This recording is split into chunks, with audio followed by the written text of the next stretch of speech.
పెద్దపల్లి లోక్సభ స్థానంలో ఎన్నికల వాతావరణం వేడెక్కుతోంది. బీఆర్ఎస్ అభ్యర్థిగా మాజీ మంత్రి కొప్పుల ఈశ్వర్ బరిలోకి దిగనున్నారు.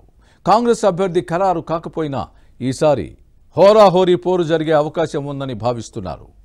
చెన్నూరు హస్తం పార్టీ ఎమ్మెల్యే వివేక్ బీఆర్ఎస్ అభ్యర్థి ఈశ్వర్పై ప్రతీకారం తీర్చుకునే ఆలోచనలో ఉన్నారు. ఈ ఇద్దరు నేతల మధ్య రాజకీయ వైరానికి కారణమేంటి? 2018 అసెంబ్లీ 2019 పార్లమెంట్ ఎన్నికల్లోనే విభేదాలకు బీజం పడిందా? అప్పట్లో అసలేం జరిగింది? ప్రస్తుత వ్యూహమేంటి? What's the story?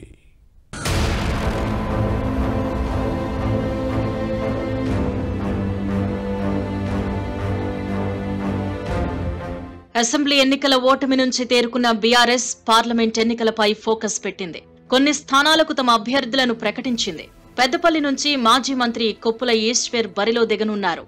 ఈసారి బీఆర్ఎస్ కాంగ్రెస్ మధ్య ప్రధానంగా పోటీ ఉంటుందని భావిస్తున్నారు. ఎస్సీలకు రిజర్వ్ చేసిన పెద్దపల్లి లోక్సభ టికెట్ కోసం కాంగ్రెస్ లో పోటీ ఉంది. రాష్ట్రంలో హస్తం పార్టీ అధికారంలో ఉంది. దీంతో ఆశావహులు తమ ప్రయత్నాలను ముమ్మరం చేశారు. కాంగ్రెస్ అభ్యర్థి ఖరారు కావాల్సి ఉంది. వాస్తవానికి ఇక్కడ కాంగ్రెస్ బీఆర్ఎస్ అనే కంటే కారు పార్టీ అభ్యర్థి కొప్పుల ఈశ్వర్, కాంగ్రెస్ ఎమ్మెల్యే మాజీ ఎంపీ వివేక్ మధ్య ప్రధాన పోటీ ఉంటుందనే చర్చ జరుగుతోంది. బీఆర్ఎస్ లో ఉన్నప్పుడు ఈ ఇద్దరు నేతల మధ్య తీవ్ర విభేదాలుండేవి.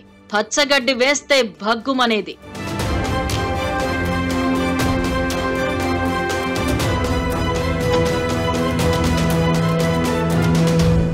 రెండు 2018 అసెంబ్లీ ఎన్నికల్లో ధర్మపురి నియోజకవర్గంలో కొప్పుల ఈశ్వర్ కు వ్యతిరేకంగా వివేక్ పనిచేశారు అని ప్రచారం జరిగింది. కొప్పుల ఈశ్వర్ ఓటమి కోసం కాంగ్రెస్ ప్రత్యర్థి అడ్లూరి లక్ష్మణ్ కు వివేక్ తెరవెనుక నుంచి మద్దతిచ్చారు అని, డబ్బులు కూడా ఖర్చు చేశారు అనే ఆరోపణలొచ్చాయి.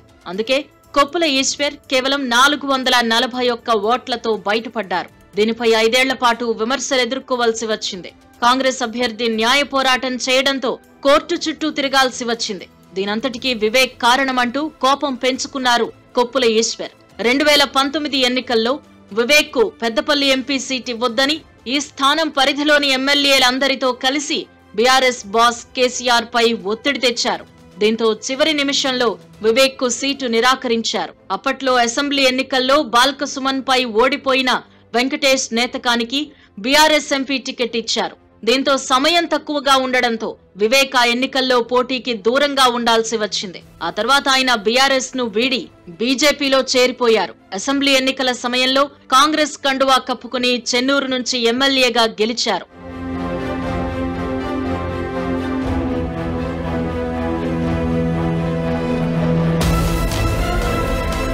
2019లో వివేక్ కు బీఆర్ఎస్ ఎంపీ సీట్ ఇవ్వకుండా అడ్డుకున్న కొప్పుల ఈశ్వర్ గతేడాది నవంబర్లో జరిగిన అసెంబ్లీ ఎన్నికల్లో ధర్మపురి నుంచి ఓడిపోయారు.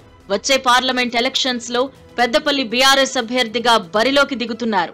అదే సమయంలో చెన్నూరు కాంగ్రెస్ ఎమ్మెల్యే వివేక్ తనయుడు వంశీకృష్ణ ఈ స్థానం నుంచి హస్తం పార్టీ అభ్యర్థిగా బరిలో దిగొచ్చనే టాక్ వినిపిస్తోంది.